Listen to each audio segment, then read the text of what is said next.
kita bicara tentang Undang-Undang Jasa Konstruksi, penetapan tersangka bahkan penetapan terdakwa sebenarnya sangat merugikan klien saya.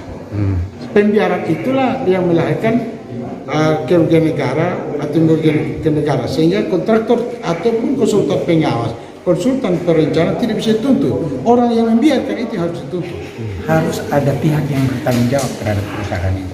Tapi bukan otomatis itu adalah penanggung jawabnya adalah pengawas, kontraktor pelaksana atau PPK. Harus dimilih oleh penilai. Jadi kami mengharapkan nanti bagaimana putusan hakim bisa memberikan putusan yang seadil-adilnya.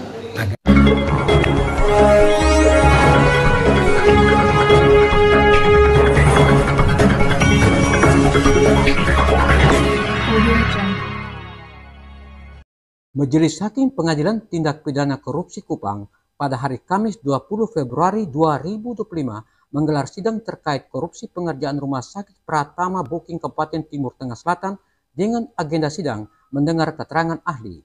Seperti disaksikan media ini, pada saat itu Nicholas Kalomi SH, kuasa hukum terdakwa Hamka Jalil, menghadirkan sebanyak 4 orang ahli untuk memberi keterangan. Selengkapnya, simak yang berikut ini. Korupsi, mungkin Bapak bisa menjelaskan terkait sidang pada hari ini seperti apa? Ya, baik. Kami dari kuasa hukum terdakwa konsultan pengawas dari Bapak Hamka Jalil saat ini atau tadi sudah berkesempatan mengajukan 4 orang ahli. Ya, 4 orang ahli karena ahli tentang hukum kontrak, yakni Bapak Andreas Kore. Selanjutnya Bapak tentang ahli teknik bangunan gedung. Ahli teknik. Bapak sama Bapak. Ahli teknik bangunan gedung. Bapak siapa Bapak? Marlino ya. Ibu yang ahli laboran. Ahli Laboran beton dan aspal. Ahli laboratorium beton dan aspal. Ibu Anggita Murniati, ahli kuantiti. Ya.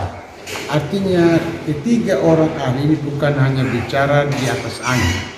Mereka juga sebelum turun menjadi ahli sudah turun ke lapangan. Mereka sudah datangi rumah sakit Boking dan melakukan pemeriksaan fisik di sana.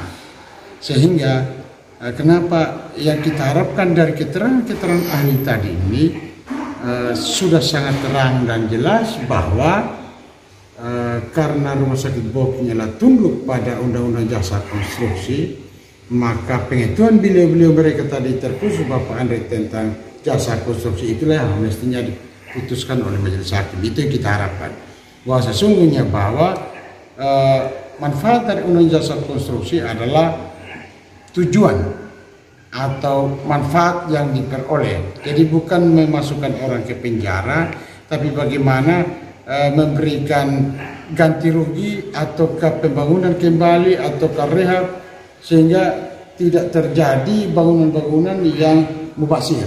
Ya, jadi pada saat seseorang atau suatu bangunan dikatakan total loss atau gagal kontrak, gagal bangunan, itu struktur harus diuji oleh, menurut ahli Pandre harus diuji oleh ahli forensiknya. Ya, artinya bahwa penilai ahli.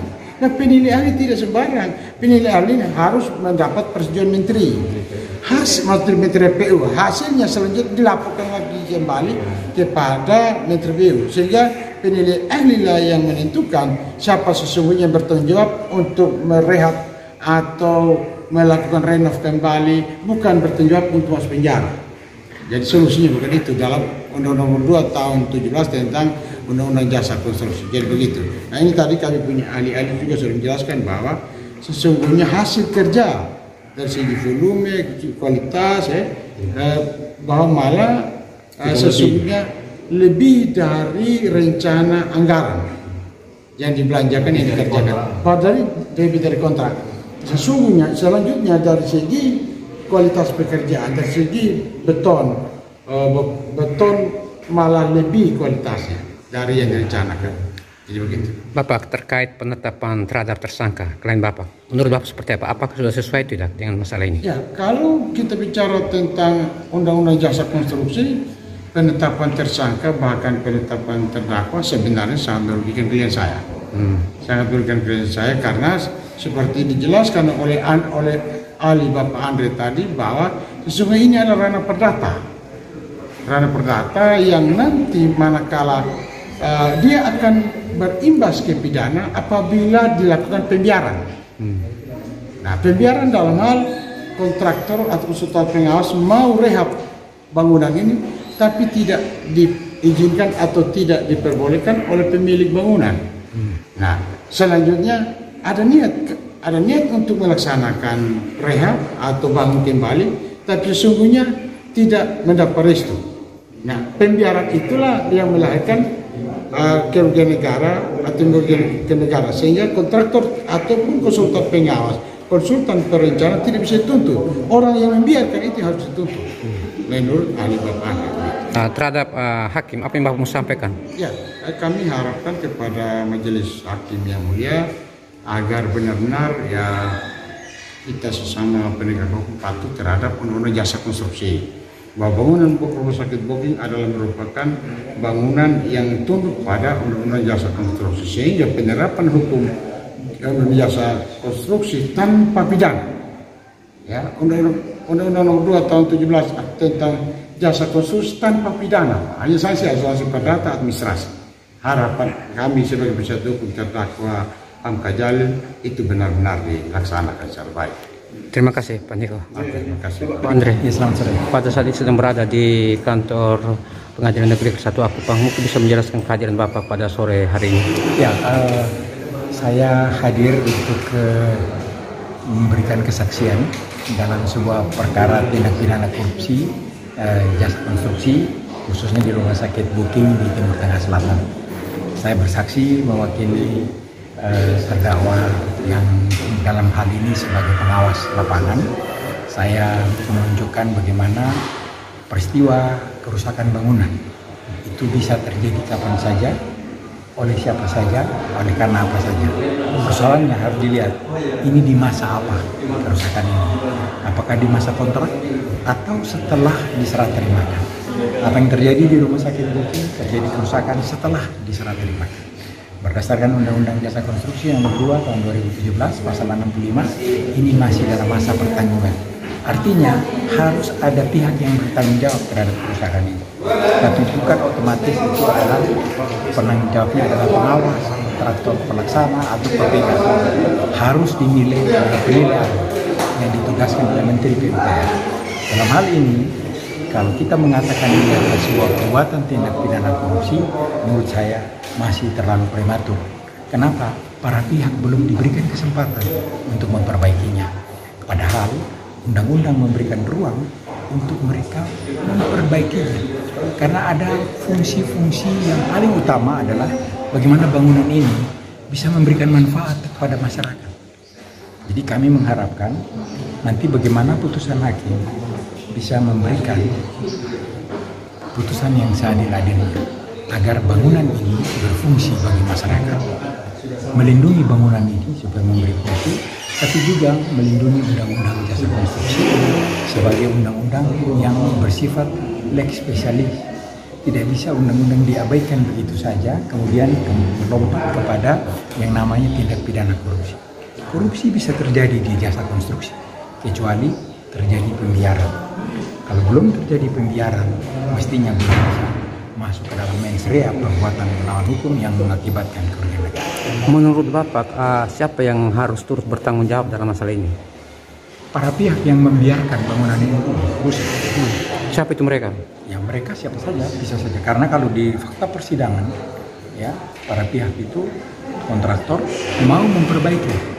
PPK sudah merintahkan, tetapi konsultan pengawas juga sudah mengingatkan, tetapi belum ada reaksi apapun dari pengguna anggaran, kuasa pengguna anggaran untuk melakukan upaya-upaya perbaikan. Disitulah akar masalahnya. Jadi pihak yang membiarkan siapa? Tentu pengguna anggaran, kuasa pengguna anggaran yang paling bertanggung jawab, bukan JPK, bukan pengawas, bukan pula perencana. Kenapa? Mereka adalah orang-orang yang diperintahkan untuk mengerjakan. Kalau mereka menemukan ada indikasi potensi kerusakan di awal, nah mereka sudah menyurati, mereka minta untuk ditambah ini, diperbaiki ini.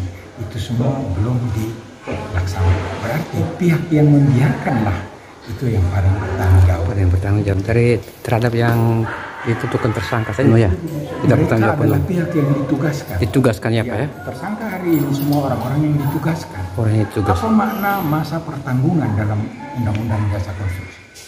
Maknanya adalah itu masih menjadi tanggung jawab para pihak. Tapi pihak mana yang paling bertanggung jawab? Itu adalah hasil keputusan dari penilai ahli. Penilai ahli harus mengatakan bahwa yang bertanggung jawab adalah kontraktor, yang bertanggung jawab adalah BPK, yang bertanggung jawab adalah konsultan pengawas. Itu ditentukan oleh penilai ahli. Nah, dari persidangan terbukti mereka semua sudah menyurati kepada atasannya masing-masing. Tetapi kenapa dibiarkan? Di situ persoalannya. Dengan adanya keterangan Bapak sebagai ahli dalam ruangan sidang tadi, apa yang diharapkan Bapak terhadap hakim yang telah memimpin sidang pada hari ini? Saya secara pribadi sebagai Ketua Persatuan Insinyur Indonesia, saya juga Ketua Persatuan Pusat Studi Jasa Konstruksi UCB.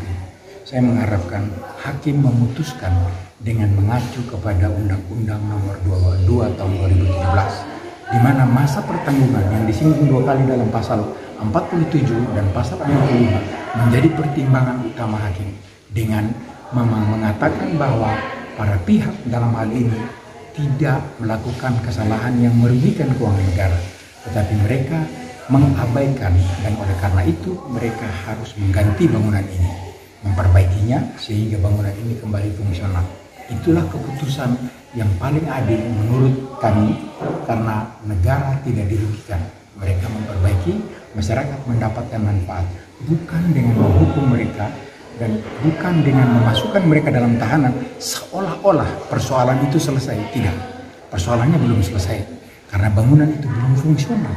Yang rusak tadi harus diperbaiki kembali, bukan dengan menahan mereka kemudian menghukum mereka masuk ke dalam penjara. Itu sebagai seolah-olah kata akhir. Belum, buat kami belum. Kenapa kami mengatakan ini? Ada banyak bangunan jasa konstruksi di NTT, bangunan NTT Fair, bangunan Monumen Pancasila, Bor Oipoi, sampai hari ini tidak berfungsi. Itulah yang sebenarnya disebut sebagai total loss. Bukan bangunan rumah sakit Bukit yang hari ini berfungsi sebagian. Bahwa ada bagian yang rusak, itu adalah fakta dari malpraktek. Tapi bukan berarti malpraktek jasa konstruksi yang merugikan keuangan negara, kecuali mereka membiarkan. Nah, kalau sudah ditemukan siapa pihak yang paling bertanggung jawab, baru dia membiarkan, itulah baru masuk ke dalam mens rea, perbuatan melawan hukum yang berniat merugikan keuangan negara. Terima kasih Pak Andre.